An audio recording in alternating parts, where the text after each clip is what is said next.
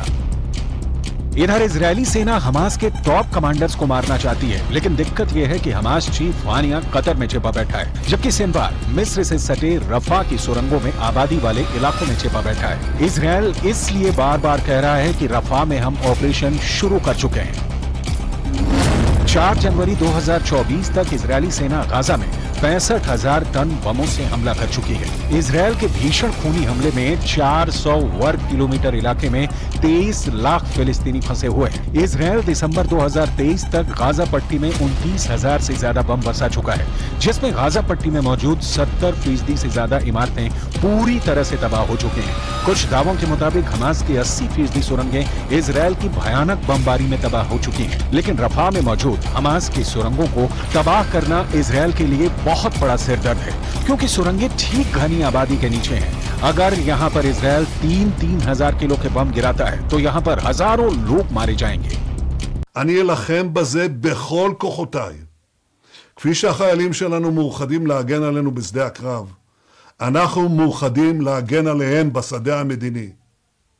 יחד נלחם, ובעזרת השם, יחד ननצח। पश्चिम की एक media report के मुताबिक इजरायल अब तमाम दबावों के बावजूद हमला नहीं रोकेगा और ना ही हमास को बचने का जरा भी मौका देगा। अब देखना होगा कि हमास इजरायल से मुकाबला और कितने दिन तक कर पाता है। बारूद बरस रहा है तो कहीं आसमानी आफत। अरब के कई देशों में बेहिसाब बारिश के बाढ़ के हालात बना दिए गए। संयुक्त अरब अमीरात के 8 शहर सैलाब संकट से जूझ रहे हैं। दुबई जैसे शहर में बारिश का ऑरेंज अलर्ट जारी किया गया। 15 दिन पहले ही दुबई में जैसा सैलाब संकट आया, उससे भी भयानक बाढ़ आने की वार्निंग मौसम विभाग ने जारी की। आखिर अरब देशों में अंधाधुंध बादल ब्लास्ट जो हो रहा है वो क्यों हो रहा है, इस स्पेशल रिपोर्ट में समझिए।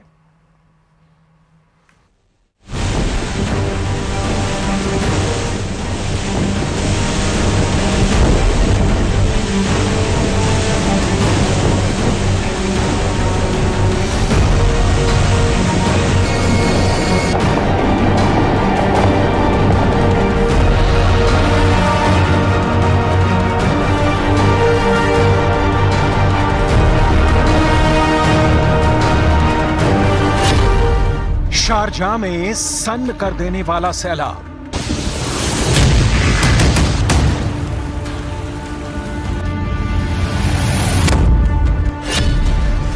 दहाड़ते दरिया में डूब रहा अबू धाबी।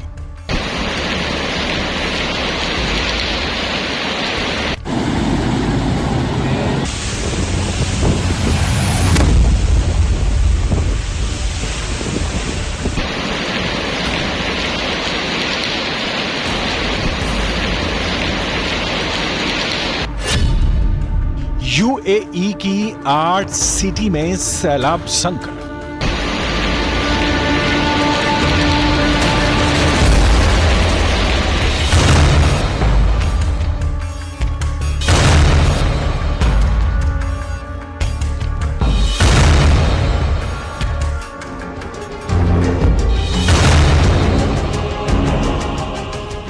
दुबई दरिया बनी है और उसी दरिया में दिन गुजार रहे हैं लोग।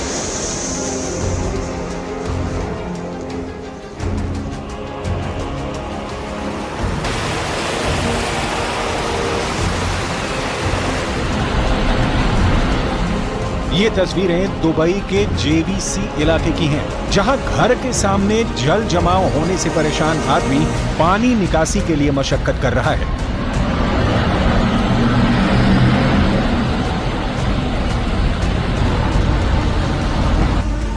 दुबई के तमाम इलाकों का यही हाल है, लेकिन हालात इससे भी बदतर होने की भविष्यवाणी है,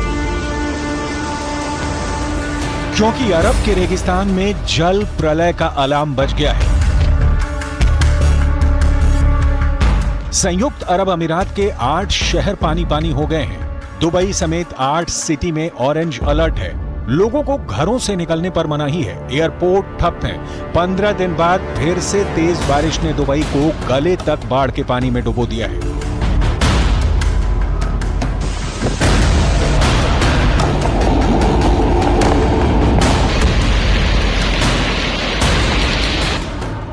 बारिश के कारण कई शहरों में जलभराव की समस्या शुरू हो चुकी है। यूएई के मौसम विभाग ने 3 मई तक पूरे देश में भारी बारिश का अलर्ट जारी किया है। दुबई के इंटरनेशनल एयरपोर्ट से 4 उड़ानें तक रद्द कर दी गई हैं। दुबई की मीडिया खलीज टाइम्स के मुताबिक शहर में बारिश के कारण स्कूल और बस सेवाओं को अगले आदेश तक के लिए बंद कर दिया गया है। शारजाह सिटी में पानी भरने लगा है। अबू धाबी के शेख रशीद बिन सईद स्ट्रीट एयरपोर्ट पर भी तेज बारिश के बाद पानी भर गया। दुबई पुलिस ने मौसम की मार से लोगों को बचाने के लिए अमीरात के कई इलाकों में सड़कों को बंद कर दिया है। अरब मुल्कों में मूसलाधार बारिश ने हालात बिगाड़ रखे हैं। 30 अप्रैल को सऊदी अरब के मदीना ने बेहिसाब बारिश में बाढ़ के हालात बने थे। बारिश के बाद आई बाढ़ ने सऊदी अरब के उत्तरी हिस्सों को सबसे ज्यादा प्रभावित किया। अल उला और अल मदीना प्रांत में भीषण बाढ़ देखी गई।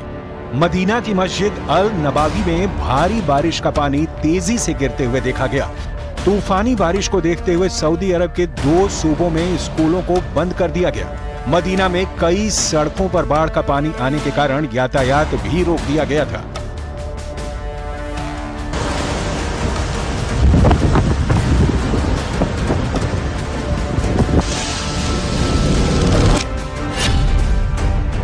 इससे पहले 15 अप्रैल को यूएई और ओमान में बारिश और बाढ़ ने कोहराम मचाया था। रिकॉर्ड तोड़ बारिश से तब दुबई इंटरनेशनल एयरपोर्ट दरिया बन गया था। दुबई के हाईवे बाढ़ और बारिश से लबालब थे। दुबई में बादल इस कदर बरसे कि बुर्ज खलीफा जैसी बुलंद इमारत भी पानी में घिर गई थी। 15 और 16 अप्रैल को दुबई में रिकॉर्ड तोड़ बारिश हुई थी।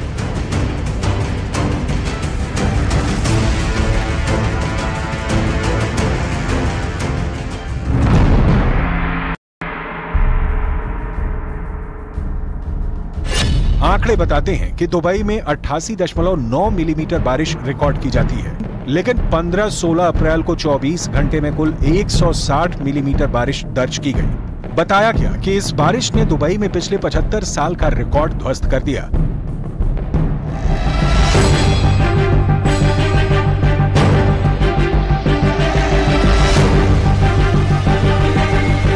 तब यूएई के राष्ट्रीय मौसम विज्ञान केंद्र ने पुष्टि की थी कि ज्यादा से ज्यादा बारिश के लिए क्लाउड सीडिंग करवाई गई। भीषण गर्मी से निपटने के लिए और तापमान को कम रखने के लिए दुबई में कृत्रिम वर्षा का ये बहाना मौसम वैज्ञानिकों के गले नहीं उतर रहा है। पहले जानिए क्लाउड सीडिंग क्या है। जब एक निश्चित जगह पर निश्चित समय में बहुत ज्यादा बारिश हो जाती है तो उसे हम बादल फटना कहते हैं। बादल फटना इस बात पर निर्भर करता है कि क्लाउड सीडिंग से कितने बादल जमा हुए हैं। अगर बहुत ज्यादा भाप से भरे बादलों की पहचान करके उसमें क्लाउड सीडिंग करा दें तो बादल फट सकते हैं। ऐसे में संभव है कि यूएई समेत खाड़ी देशों में इसकी वजह से तेज बारिश आई हो, जो बाढ़ की वजह बनी। हालांकि पश्चिमी देशों के मौसम वैज्ञानिक दुबई में बाढ़ की वजह क्लाउड सीडिंग को नहीं मान रहे। एक्सपर्ट के मुताबिक खाड़ी देशों पर बादल की पतली लेयर होती है, वहां क्लाउड सीडिंग के बावजूद इतनी बारिश नहीं हो सकती है कि बाढ़ आ जाए। क्लाउड सीडिंग से एक बार में बारिश हो सकती है, इससे कई दिनों तक रुक रुक कर बारिश नहीं होती, जैसा कि देखा जा रहा है। यूएई और ओमान जैसे देशों में तेज बारिश की वजह जलवायु परिवर्तन को माना जा रहा है।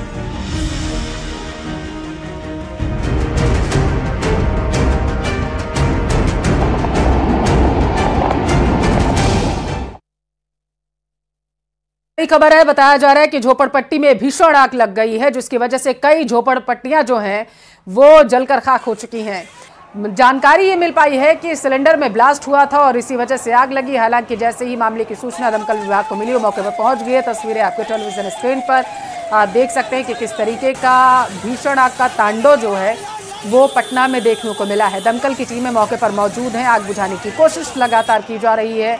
बताया जा रहा है कि बुद्धा कॉलोनी में ये आग है जो लगी हुई है। तो इस वक्त की बड़ी खबर आपके टेलीविजन स्क्रीन पर, जहां पर झोपड़पट्टियों में आग लग गई, जिसकी वजह से कई झोपड़पट्टियां जलकर खाक हो चुकी हैं। हालांकि इससे नुकसान कितना हुआ है इसकी जानकारी जैसे ही आएगी आप तक पहुंचाएंगे। फिलहाल की जानकारी ये कि सिलेंडर में ब्लास्ट हुआ था बताया जा रहा है और उसकी वजह से झोपड़पट्टियों में आग लग गई। दमकल की गाड़ियां मौके पर मौजूद हैं और आग बुझाने की कोशिश की जा रही है। जैसे ही झोपड़पट्टियों में आग लगी, आसपास के इलाकों में हड़कंप मच गया और बड़ी संख्या में लोग भी वहां पर एकत्रित हो चुके हैं। दमकल विभाग की टीम पुलिस के साथ मिलकर और स्थानीय लोगों की मदद से आग पर काबू पाने की कोशिश लगातार कर रही है। तो इस वक्त की बड़ी खबर है, बिहार से पहुंचा रहे हैं, जहां पर बुद्धा कॉलोनी में झोपड़पट्टियों में भीषण आग लग गई।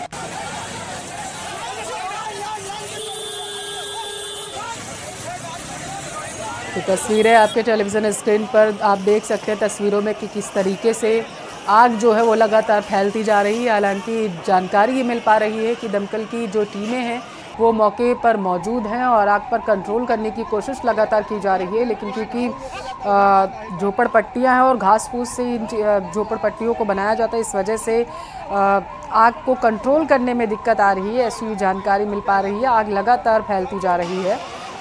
इलाके में हड़कंप मचा हुआ है, बड़ी संख्या में लोग भी वहाँ पर एकत्रित हैं। तस्वीरें आपके टेलीविजन स्क्रीन पर, जहाँ पर पटना के बुद्धा कॉलोनी में झोपड़पट्टियों में भीषण आग लग गई है और इसका जो धुएं का गुबार है कई किलोमीटर दूर से ही देखा जा सकता है। आप तस्वीरों में देख सकते हैं कि आग किस तरीके से विकराल रूप जो है वो लेती जा रही है।